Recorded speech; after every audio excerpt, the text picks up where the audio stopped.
ఇప్పుడు కేటీఆర్ కూడా కొత్తగా స్టార్ట్ చేసిండు. అన్ని దగ్గర పోయి పంచాయతీ ఎలక్షన్స్ కాబట్టి మీటింగ్లు పెడుతున్నాడు. నిన్న ఎల్లారెడ్డి కూడా ఎక్కడికో పోయి ఎప్పుడు పలకరించని ఒక కల్వకుంట్ల తారక రామారావు నిన్న ఆశ్చర్యపోయినాం మేమైతే. ఒక దళిత ఎంపీటీసీని పోయి పరామర్శించిండట, కేసులు పెట్టినని చెప్పి షాక్ అయిపోయినా.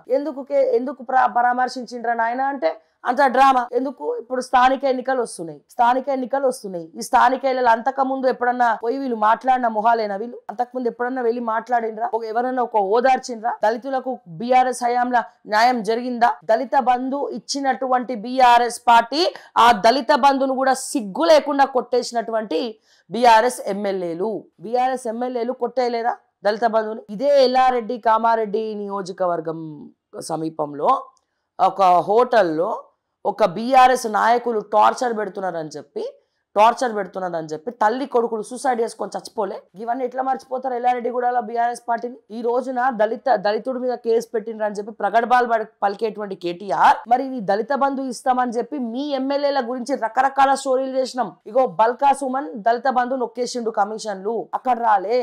కొప్పుల ఈశ్వర్ గారి దగ్గర కూడా ఇదే, ఆ నియోజకవర్గంలో కూడా ఇదే పరిస్థితి, మిగతా నియోజకవర్గాల్లో కూడా ఇదే పరిస్థితి. కమిషన్లు ఆర్మూర్ జీవన్ రెడ్డి ఇదే పరిస్థితి. దళిత బంధు తీసుకున్న వాళ్ళందరూ కార్ల కన్నా కూడా వెనకాల రింగులు బాగా బిజినెస్ ఉన్న వాళ్ళే కమిషన్లు తీసుకొని నొక్కేసారు.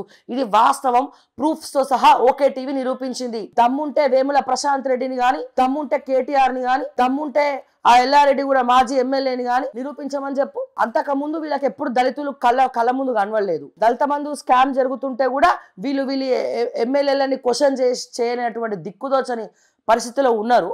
మరి ఇప్పుడు ఏం ముఖం పెట్టుకొని పోయి మీటింగ్లు పెడుతున్నాడా? మళ్ళీ ఆత్మగౌరవం అని చెప్పి ప్రజలు ఎట్లా నమ్ముతారు?